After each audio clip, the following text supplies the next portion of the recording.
Dios los bendiga mucho donde quiera que me estén escuchando, nos estén viendo. Deseo darles la más cordial bienvenida. Ese es el ministerio Temas Bíblicos del Pastor Cedas de la Iglesia Cristiana Bíblica Ágape de Coatzacoalcos. Y estoy con mucho gusto, sintiéndome privilegiado de servir al Señor y con un gusto enorme de servirles a ustedes también. Porque en cuanto a sana doctrina, quisiera que en el corazón de ustedes se afirmaran estas verdades. La primera es que Dios dice que todos somos pecadores, todos. Y cuando dice todos, incluye a todos. La única excepción fue nuestro Señor Jesucristo. Él ni con su pensamiento ofendió jamás a Dios. Por eso su sangre fue inmaculada y fue derramada en nuestro favor para borrar todas nuestras rebeliones. Un solo pecado que él hubiera cometido lo hubiera condenado a quedarse y descomponerse en la tumba de su amigo José. Pero el hecho de su resurrección certifica que él no cometió pecados. Él fue a la tumba confiado que el Señor lo iba a levantar de allí. Primer punto, todos somos pecadores. Esto lo incluye a usted. Segundo, el único que salva, la salvación de nuestras vidas eternamente está cifrada exclusivamente en nuestro Señor Jesucristo. Él dijo, yo soy la resurrección y la vida. El que cree en mí, aunque esté muerto, vivirá. Y soy el camino, no uno de los caminos, el camino, la verdad y la vida. Nadie va a ir a mi Padre si no es por mí. Así de excluyente. El apóstol Pedro, meses después, lleno del Espíritu Santo, dijo que debajo del cielo no hay otro nombre dado a los hombres en que podamos ser salvos, sino en el nombre de nuestro Señor Jesucristo. La iglesia cristiana auténtica, la iglesia cristiana bíblica, tiene esos dos postulados, entre tantos, pero hoy quiero referirme a esos dos. Todos somos pecadores y solo Cristo salva. Sin embargo, para que el Señor Jesucristo nos pueda salvar, precisa, exige, no necesita, exige de nosotros una acción que a muchos no les gusta ni siquiera oírlo. Y esa acción es arrepentimiento. Arrepentimiento.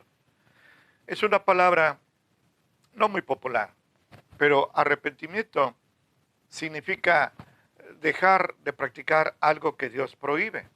No lo que la sociedad prohíbe, no lo que el Código Penal prohíbe, sino lo que Dios prohíbe. Y viene de una palabra griega que es metanoia, con i latina, metanoia. Y esta palabra es interesantísima porque implica tres fases. Metanoia, arrepentimiento, implica tres fases. Primera, caminar, vivir en un rumbo equivocado, hacia el pecado, hacia la muerte, hacia el infierno. Ese es el primer punto. Segundo, enterarnos, saber que alguien inocente, alguien que no tenía la culpa, murió por nuestras culpas, para darnos así perdón y vida eterna. ¿Esto cómo se logra? Oyendo la palabra de Dios, no viendo programas televisivos mundanos, no oyendo canciones mundanas, no en sesiones de meditación, no, oyendo el Evangelio. Dice que la salvación viene por oír la palabra de Dios. Romanos 10, el apóstol Pablo dijo eso. Entonces, nos enteramos que alguien inocente, en ese sentido, nuestro Señor Jesucristo, murió, derramó su vida y su sangre inmaculadas por culpa de cada uno de nosotros. Él murió y esto es indispensable. Nos debe producir dolor.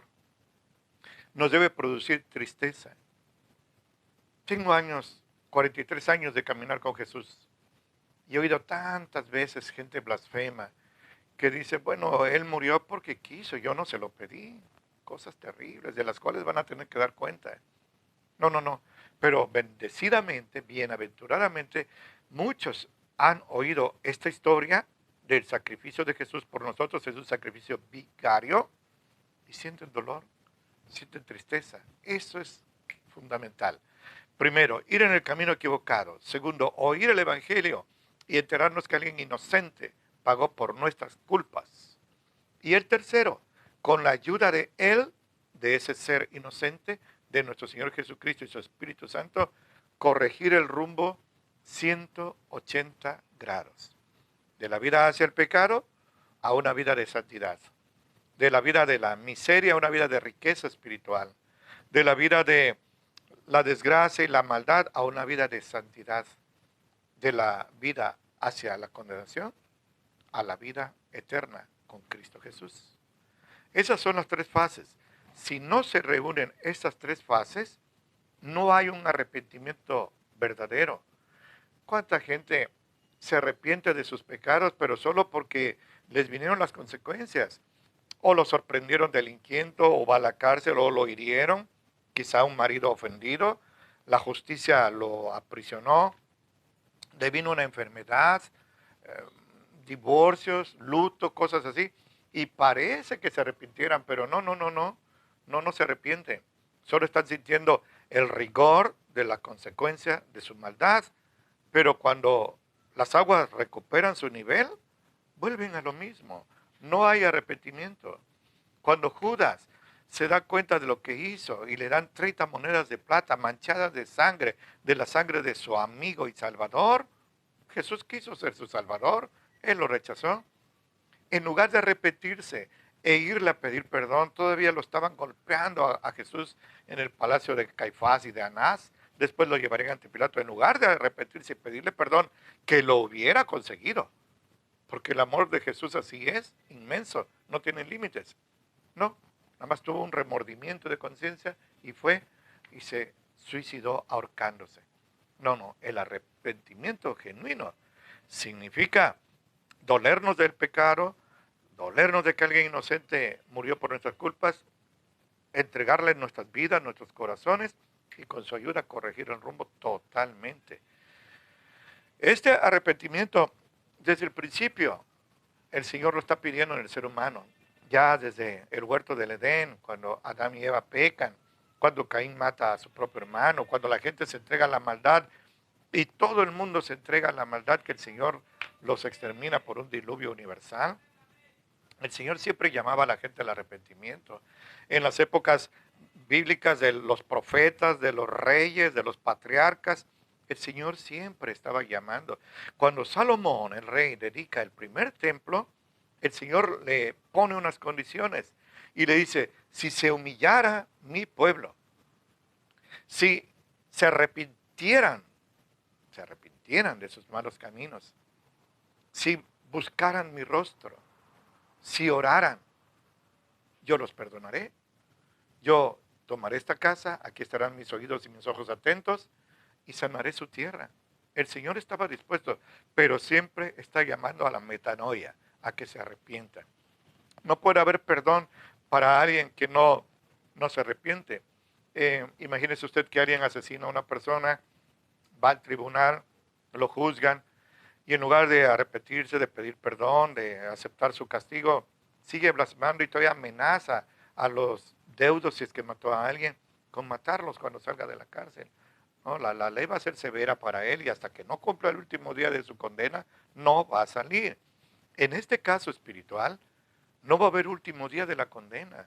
Los que sean condenados por rechazar a Jesús, por no mostrar arrepentimiento, no van a decir, bueno, pero de aquí a 100,000 años vamos a salir de aquí del lago de fuego y azufre. No va a haber último día. La condenación será eterna porque así lo dijo el Señor Jesucristo. Ahora, en el Nuevo Testamento encontramos a Juan el Bautista. Su mensaje era claro, era directo y a veces era duro, porque no era el elegante ni quería quedar bien con nadie. Él les decía, víboras, ¿quién les enseñó a huir de la ira que viene? Yo les digo algo, arrepiéntanse.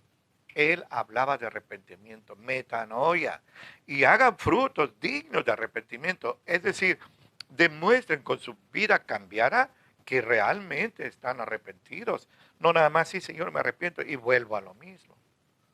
Yo tenía una religión y saliendo del templo, todavía con una galletita que nos daban, me iba a las cantinas. Pero yo le había pedido perdón a Dios, según yo. No había arrepentimiento, no había metanoia. Luego entonces no había perdón de pecados. Mis pecados estaban ahí vivos y se me pudieron haber exigido pagarlos en cualquier instante, solo que en su misericordia Dios no me permitió morir ahí. Ahora tengo 71 años y aquí estoy, pero porque tuve una auténtica metanoia. Nuestro Señor Jesucristo también llama a eso. Yo no vine a buscar santos, dijo, vine a buscar pecadores al arrepentimiento. No a decirle, ay, está bien, la sociedad los ha arrastrado, sus padres los humillaron cuando eran niños. No vine a justificarlos, vine a llamarlos al arrepentimiento. Cuando el Señor Jesucristo le perdona y le salva la vida a la mujer adúltera que fue sorprendida en el mismo lecho, en la misma cama con alguien que no era su esposo, cuando Él la perdona, le dijo, yo no te condeno, vete y no peques más. Es decir, vete y arrepiéntete. Si yo ya te salvé la vida, si yo te estoy perdonando y tú vuelves a lo mismo, no te has arrepentido, no tienes perdón de pecados. Esta es la condición, duele decirlo, de miles de millones de personas, fíjense, miles de millones de personas que así mueren sin arrepentirse, confiando en sus ritos falsos. ¿eh? No hay salvación para el que muere en sus pecados. La oportunidad de salvarse es mientras estamos vivos, dijo Salomón en Eclesiastés 9, solo para ellos. Y fíjese, el elemento de tristeza de saber que alguien inocente, Jesús, murió por nosotros, es indispensable. No podemos adoptar esa actitud cínica de que, bueno, allá Él lo hizo porque quiso. No, no, no, no. Dolor, dolor. El mismo dolor que sintieron todos los que amaban al Señor y lo vieron en la cruz colgado. El mismo dolor que sintió Adán y Eva y Abel, todos los que le siguieron cuando veían que un corderito sin culpa era degollado. Porque si no se derramaba la sangre, no puede haber perdón de pecados. Era necesario, ese era el precio del perdón. Hebreos 9:22 dice eso. La sangre de Jesús, de quien Juan el Bautista dijo que es el Cordero de Dios que quita el pecado del mundo, no uno de los corderos, el Cordero de Dios que quita el pecado del mundo, fue derramada en la cruz para darnos perdón y vida eterna. Pero hoy, a través de este ministerio sencillo, humilde, le está llamando a usted al arrepentimiento. Y dé gracias a Dios porque todavía me está escuchando. Quiere decir que está vivo, quiere decir que todavía tiene oportunidad. No endurezca su corazón como el faraón. Hágalo humilde delante de él. Suplíquele que le haga un corazón de carne. El rey Josías, el rey niño, dice que su corazón se enterneció al darse cuenta de cómo estaban violando la palabra de Dios. Allá en Atenas, hace 2000 años, nuestro hermano el apóstol Pablo predicó y les dijo así en el Areópago, una plaza enorme, les dijo, Dios ya estableció el día en que va a juzgar al mundo con justicia, pero hoy ordena a todo el mundo que se arrepientan. Esa es la orden. Ese es el requisito indispensable. Arrepiéntanse, porque el Señor va a juzgar a todos por medio de Jesucristo, a quien Él designó como juez al haberlo resucitado de entre los muertos. Sin embargo, hay muchas personas que oyen el Evangelio y endurecen su corazón. Le comparto un texto que es muy especial, en Romanos 2:5. Así es escrito. Tú, por tu dureza y por tu corazón no arrepentido, escúcheme, atesoras para ti mismo ira para el día de la ira y de la manifestación del justo juicio de Dios. Así como hay gente que va al banco y ahí ahorra, ahí atesora su dinero. La gente que no se arrepiente y que sigue en sus pecados y que aún oye la palabra de Dios pero la ignora y la hace a un lado, la tira, está atesorando, pero está atesorando ira, está acumulando ira para el día de la ira. Va a haber un juicio final. No voy a discutir mucho eso, solo voy a decir mi máximo argumento.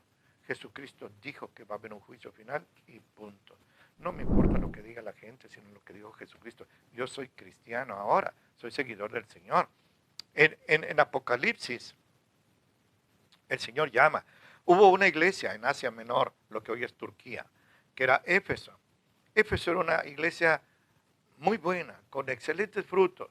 Amaba al Señor, pero poco a poco se fue enfriando. Y el Señor le hace una reclamación, una sola, pero ¿qué reclamación? Mortal. Yo tengo contra ti, dijo Jesús, una sola acusación. Has perdido tu primer amor. El amor con que empezaste tu caminar conmigo ya no lo tienes. Hoy te has hecho tibia, te has hecho acostumbrada al mundo y a las cosas del mundo. Pero yo te llamo y le dice, arrepiéntete. Porque si no, voy a venir a hacerte cuentas. Arrepiéntete. Viene una época terrible.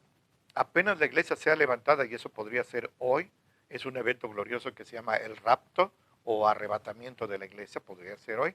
Se van a iniciar aquí en el planeta Tierra 7 años que se conocen como la gran tribulación, que corresponden a Daniel 9:27, la semana 70 de Daniel, en la cual el anticristo, que es Satanás hecho carne, va a reinar y va a matar a todos los que se nieguen a adorarlo. Y aquí no va a haber libertad de cultos, o adora uno a Satanás o adora uno a Cristo, o el anticristo, la bestia, o Jesús. Entonces el Señor va a enviar 7 años de gran tribulación, en la cual enviará 21 juicios de ira, 7 sellos, 7 trompetas y 7 copas. Y en esa época en que Satanás reinará, el Señor constantemente estará llamando a la gente al arrepentimiento. Le voy a decir, a leer algo para conseguir 2 cosas. Primera, que usted se dé cuenta que lo que le estoy diciendo no es mi idea, sino lo que Dios dice. Y segunda, porque dijo el apóstol Pablo que la fe viene por oír la palabra de Dios. Le va a hacer bien que yo le lea la palabra de Dios, escúchela con su corazón, no nada más con sus tímpanos. En Apocalipsis 9, 20 y 21 ya es la gran tribulación, así está escrito. Los otros hombres que no fueron muertos con estas plagas no se arrepintieron de las obras de sus manos, no dejaron de adorar a los demonios y a las imágenes de oro y de plata y de metal y de piedra y de madera, las cuales no pueden ver ni oír ni andar a los ídolos. Y no se arrepintieron de sus asesinatos, ni de sus brujerías, ni de sus fornicaciones, ni de sus hurtos. El Señor los va a estar llamando hasta el último día, los va a estar llamando, porque lo que Él quiere es que la gente se arrepiente y se salve. A través de nuestro hermano el apóstol Pedro, en la segunda de Pedro 3:9, dice, Dios no quiere que ni uno solo se perezca, se muera, sino que todos procedan al arrepentimiento. Por eso el Señor está retrasando su venida, por amor a usted. No vino ayer, pero hoy podría ser el día final, que se terminen las oportunidades para usted. Ahí en Apocalipsis 16, 8, 11, en plena gran tribulación, así es escrito. Y el cuarto ángel derramó su copa sobre el sol y le fue dado quemar a los hombres con fuego. Y los hombres se quemaron con el gran calor y escúcheme, y blasfemaron el nombre de Dios, el que tiene potestad sobre estas plagas, y no se arrepintieron para darle gloria, aún estando en ese tormento, no se arrepintieron. Y el quinto ángel derramó su copa sobre la silla de la bestia al trono, y su reino se hizo tenebroso, que es espeluznante, y se mordían las lenguas de dolor. Imagínese usted esto. Y blasfemaron contra Dios, el Dios del cielo, por sus dolores y por sus plagas, y no se arrepintieron de sus obras. Mi amigo, mi hermano, hoy el Señor le está llamando a usted por medio de este inútil y le está llamando al arrepentimiento. Dese cuenta que va usted camino al infierno. Está oyendo la palabra de Dios de que alguien inocente, nuestro Señor Jesucristo, murió por usted. Con su sangre usted será perdonado, pero tiene que sentir tristeza y dolor por eso, y también mucha gratitud. Pedirle que entre en su corazón y con la ayuda de Él corregir el rumbo 180 grados de la condenación a la vida eterna. Concluyo, porque el tiempo es muy corto aquí, pero le concluyo con unos versículos de Proverbios 15:8. Mire lo que dice el Señor, así es escrito. El sacrificio de los impíos es abominación a Jehová, pero la oración de los rectos es su gozo. Quizás usted diga, no, pues yo sí peco, no necesito repetirme, pero pago aquí diezmos o doy cosas así, llevo esto y me voy de rodilla y me golpeo y me confieso y hago. No, no, no, no, no, no, no. Si usted no se arrepiente de su pecado, lo que usted haga por Dios, que cante himnos, que le regale el órgano a la iglesia, eso es abominación, le da asco al Señor. Arrepiéntese. Y aunque usted no le pueda dar nada al Señor, usted va a ser aprobado por Él. Ahí mismo, en el 28, versículo 13, escúcheme esto porque es palabra de Dios. Así es escrito. El que encubre sus pecados no prosperará, pero el que los confiesa y se aparta, esto es, se arrepiente, mire qué promesa, alcanzará misericordia. Si usted encubre sus pecados, si no se los quiere confesar a Dios, si no se quiere arrepentirse, si trata de justificarse, no, pues que la situación económica me hizo hacer esto. No, no, no, no va a prosperar, no económicamente, sino espiritualmente. Eso es el diluvio, pero se abre el arco iris de la misericordia de Dios. Si usted los confiesa, los reconoce, ya Dios lo sabe. No a un hombre, no se lo confiesa a un hombre, sino a Dios. Y se aparta, metanoia, arrepiente. Usted, dice aquí el Señor, y se lo asegura con su propia palabra, para su honor, usted alcanzará misericordia. Me despido en esta ocasión con otras promesas preciosas. Yo vivo de las promesas del Señor. En la primera de Juan, el apóstol, capítulo 1, 7, le comparto dos textos y termino. Así es escrito. Si andamos en luz, es decir, ya no en el pecado, como Él está en luz, tenemos comunión entre nosotros y la sangre de Jesucristo nos limpia de todo pecado. Soy enfático, todo pecado, no de algunos, de todo pecado. Para Dios no hay pecados mortales y veniales, todos son mortales porque la paga del pecado es la muerte. Y en el versículo 9, si confesamos nuestros pecados, es reconocerlo ante Él. Él es fiel y justo para perdonar nuestros pecados y limpiarnos de toda maldad. Si nos arrepentimos de ellos, délo por hecho, alcanzará misericordia. Si usted no se arrepiente, aunque invoque el nombre del Señor, no tendrá efecto benéfico en usted, sino al contrario, eso lo va a condenar a usted. Es mi oración que esto que le he compartido con mucho gozo, con mucho amor, con mi mejor deseo para usted, haya eco en el corazón de usted y como la semilla preciosa que es, quede en buena tierra, germine y dé fruto para la gloria del Señor. Muchas gracias. Dios lo bendiga mucho.